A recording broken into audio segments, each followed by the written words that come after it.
While mental health issues are talked about more openly these days, there are still many misconceptions about psychological problems, their causes, and treatment. Tonight, we'll bust some myths about mental illness on Speak Your Mind.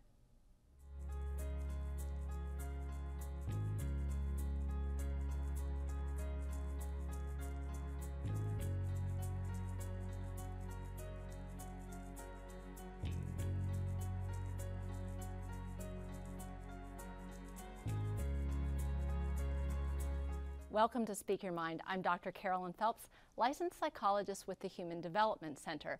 One of the main reasons we do this show is to reduce stereotypes and false beliefs people hold about mental illness, which stigmatize mental illness, promote prejudice, and create barriers for people getting the help they deserve, the help they need, and the help that can make a difference. Tonight, my guests and I are going to do some myth busting to separate fact from fiction. And as usual, if you have a question on tonight's topic or a myth that needs busting, call the numbers on your screen right now. Locally, dial 218-788-2844 or call toll-free at 1-877-307-8762. And you can also text us your questions or email them using the number or address listed at the bottom of your screen. And tonight we'll be taking your questions during our entire show. We're going to begin, where we always do, by introducing our very special guest tonight. Casey Ladd is the Director of Child and Family Services at the Human Development Center, and Lieutenant Governor Yvonne Pretner-Solon is a distinguished leader in healthcare policy and a retired clinical psychologist. Thanks to both of you for coming here. And I have to tell you, Yvonne, I was like a hound tracking a rabbit with that snowstorm, thinking like, stay south of St. Paul, stay south of St. Paul. So I am glad that the weather gods cooperated and that both of you could join me. And I can't think of two finer women who I'd like to have on me with the set 5 days before Christmas. We are going to do some myth busting tonight, so let's get started. Myth number 1. Mental health problems are uncommon and only affect certain people. And Yvonne, that's kind of 2 in 1. Let's start with that, the first part, that mental illness is uncommon. Mm-hmm. Well, actually, it isn't that uncommon, and it affects about, I believe, 25% of the population. So about 1 in 4 people sometime during their life are likely to have some type of a mental illness. And what was the other question? And let's just even expand upon that even more, because 25%, one in 4, that's a lot. And so I like to think of it as, think of your 3 best friends. You know, Sure. If they're okay, it's you, right? and the idea, if it's 1 in 4, that's probably means that somebody in our family is affected by mental illness as well, Casey. And I think that we all know of people in our friend group, people in our family who struggle with mental illness and have struggled with mental illness. And that as those rates that we want to kind of clarify is that a smaller percentage of people who struggle with mental illness struggle with severe mental illness that really is very, very debilitating. But what we know is that the sooner that we can catch and treat the mental illness, the better in terms of the prognosis for treatment. That's a wonderful point, that number 1, within that concept of mental illness and psychological problems, there's a broad range of what that means, with only 1 in 17 really being that group of severely and persistently mentally ill. Now, the second part, that they only affect certain people, or the part of this myth that I like to think of, those people. Well, I think everybody has the potential for having a mental illness, and it's like a physical illness. I mean, all of us are or have a threshold and are susceptible at some point in their life of potentially having a mental illness, because it really, a mental illness is something that involves biological factors and social factors and psychological factors. And given the right circumstances, anybody could suffer from some type of a debilitating mental illness or a slight mental illness. And mental illnesses, as Casey was saying, come in varying degrees, much like physical illnesses do. So you can suffer from a cold because of situational circumstances, or you can suffer from a serious mental illness that might be more like a cancer that needs to be managed on an ongoing basis. And it doesn't mental illness does not discriminate against gender. That's right. Race, beliefs. Right. Social circumstances. Social circumstances, socioeconomic status, that we're all potentially vulnerable. Right. And that I do think that one of the things that I see in the work that we do at HDC is that people who live in chronic stress, just like chronic stress makes me more susceptible for a cold or perhaps having a compromised immune system. Chronic stress also can exacerbate mental health symptoms and make a mental health situation that might be mild, more moderate or severe. And even raise our risk. Yes. We need to go on to myth number 2. Mental illness is caused by personal weakness, and people could just snap out of it if they wanted to. You're already shaking your head, Yvonne. Well, it really has to do with those psychological factors, biological factors, and social factors. And some of the people that have mental illnesses have great strength of character and are not weak people, but it's an illness, and you can wish away heart disease, you can wish away a cold, but it's not going to do any good. You have to treat it. You have to deal with it in some way. But this is often a myth, I think, that all three of us in our profession have heard from family members. Absolutely. That family members, spouses, children who get angry with their parents because they have a mental illness, and there is that notion that why can't you get up out of bed? You've been laying in bed, you're depressed, and you just need to kind of pull yourself up by your bootstraps and snap out of it. And so that we have to do a fair amount of education, I think, with friends and family members sometimes, to have an understanding about what is it that I can do that can help someone resolve their struggle with a mental illness, and certainly not to do something that would make it more difficult. And I think we as a country, we're vulnerable to believing it's personal weakness because we are a pull yourself up by your bootstraps country. That's what we're founded on, right? This great sense of independence and this notion that we might need help dealing with our life or just help in living is counter to the ethos that this country was founded upon. But I think it's real important that we start going back to getting the word out there, Yvonne, as you said, that we don't say that about medical illnesses, that people who develop, who have cancer are weak. Mm-hmm. And it would be the same thing with depression or bipolar disorder or anxiety disorder.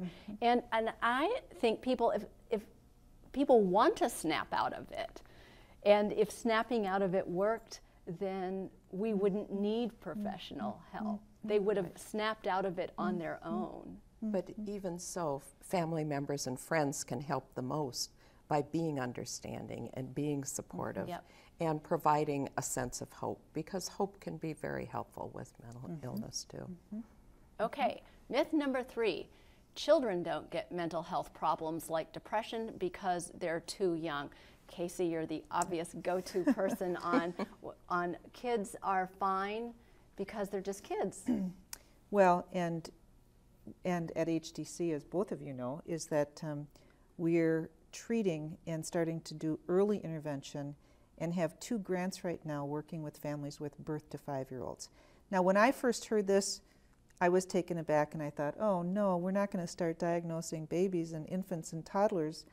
And yet what I've come to understand and now am doing training for our Department of Human Services around the state is the early recognition of mental health concerns in very young children where we will see depression, some anxiety difficulties that impair their cognitive functioning, that impair their ability to form and maintain relationships, and impair their ability to learn. And so we know that early intervention is the best, because their brains are just so, they're in that developmental kind of burst. And so we see it not only in young children, we see it in school-age children, and we see it in adolescents.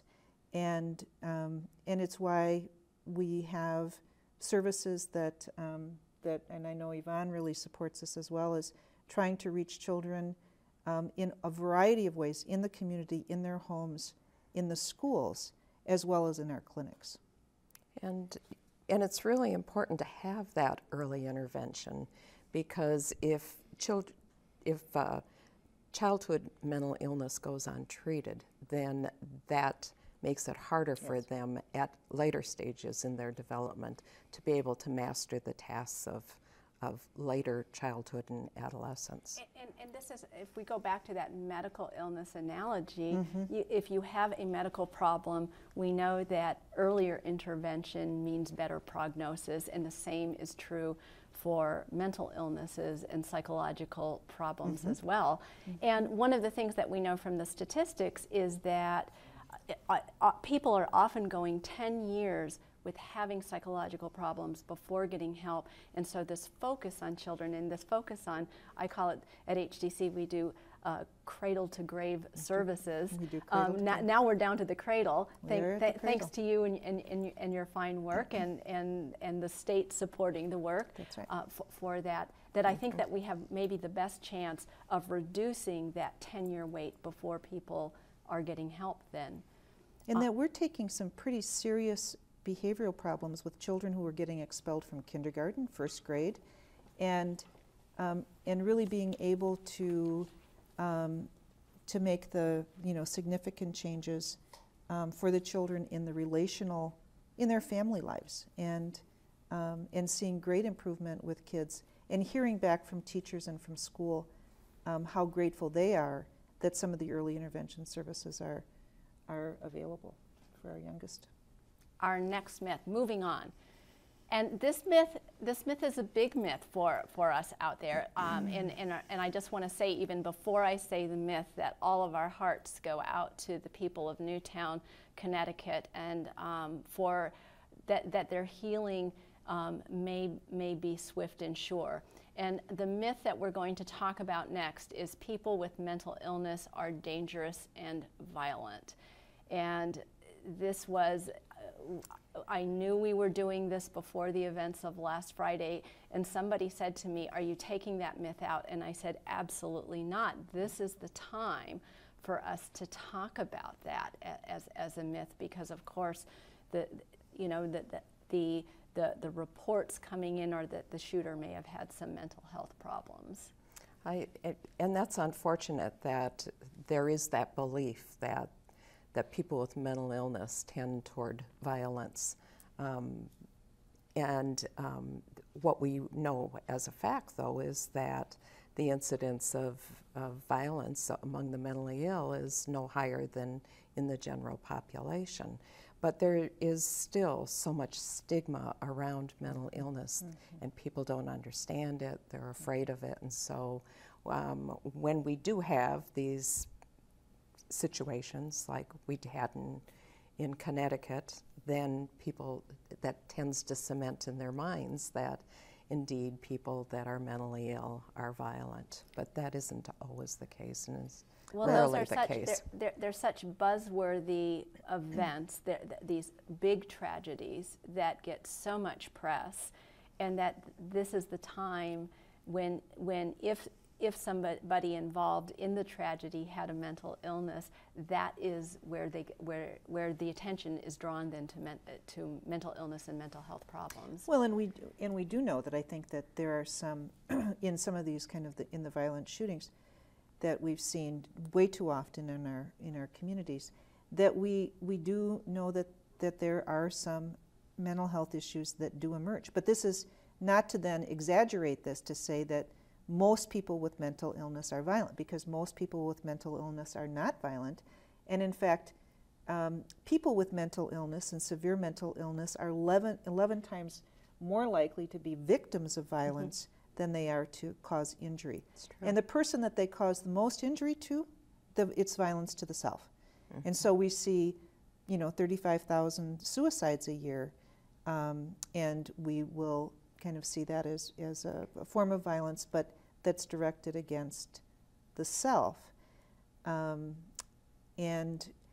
yet I think that in all this week, we've all been talking about, how is it that we can raise our consciousness, identify those young people that are in our schools, in our communities, in our families, who are appearing to really, struggle, and I think do a better job of reaching out to them and providing them with the support that they deserve and that they need. And I think you raise such an important point about that whole not generalizing from a specific instance. And one of the statistics that I had read in preparing for the show was that from 2001 to 2010, there were 120,000 deaths due to gunshot wounds. And we know that most of those, that's a lot. That's a lot. That's a lot. And we don't talk about all of those other deaths due to gunshot wounds, maybe because they've just become blasé to us, which isn't right either. That's a different show, and we don't talk about that on this show. So that's a different topic for the Lieutenant Governor, which she's not prepared to answer tonight. So, but I think that not generalizing from that specific instance, then. Okay, next myth. People who talk about suicide are just doing it for attention and don't ever actually kill themselves. Yvonne. I think that people that are thinking about suicide try in some way to communicate that. And I think that in the time just before they're likely to take action for suicide, they're likely to bring it up even more. And it's very important for us to pay attention to those cues. If people are starting to talk about suicide or wanting to die or just letting us know that they're so depressed that life isn't worth living anymore, we need to really inquire and ask if they are thinking about suicide and whether there's something we can do to help them with that, or if they'd like to see somebody to talk that through, or to get some help for it, because people do talk about it when they are considering suicide. And 35,000 suicides a year is too many. Too many. Yeah, that's a tragedy. And I think there's a related myth. The flip side of the coin is if I ask somebody if they're suicidal, that will make them suicidal. And what do we know about that, And Casey? we know that is the opposite, is that for someone who might be experiencing what we talk about as suicidal thoughts, have a suicidal plan, to have somebody ask reduces the isolation and will increase the risk that somebody could reach out. And for somebody who's not suicidal, that's not going to interfere with their lives. Actually, it takes the power away from it in many ways, so that they're just to be able to express that to somebody, that somebody hears that I'm struggling, can really be helpful to the individual. Right, and that people shouldn't be afraid about having those very honest and open conversations, and that really the person who you might ask has a sense of relief. Whether they're feeling suicidal or not, there is that sense of relief and that idea that, oh, you would be interested enough to even ask, that the isolation is reduced by the asking regardless of what the answer to the question is then. Next myth. This sounds like a Casey one to me. Children's mental health problems are caused by their mother. That's an old one. That is a very old one, and what and as Yvonne has mentioned, and that we all I think address, is that there's some susceptibility that comes biologically wired, But we'll also say that there's a combination with children, especially when we're looking at our young children. But those, I'm going to interrupt you just a second, that those biological vulnerabilities could also come from the father as well. They can come from the father and the mother. That's exactly right, Carolyn. Yes, that's right. Or they could skip a generation, or they too. Could skip a generation. But that we'll look at that, you know, that we're looking at kind of a genetic predisposition, and then also the experience that the child has that can, what we would say, express some of those genetic tendencies.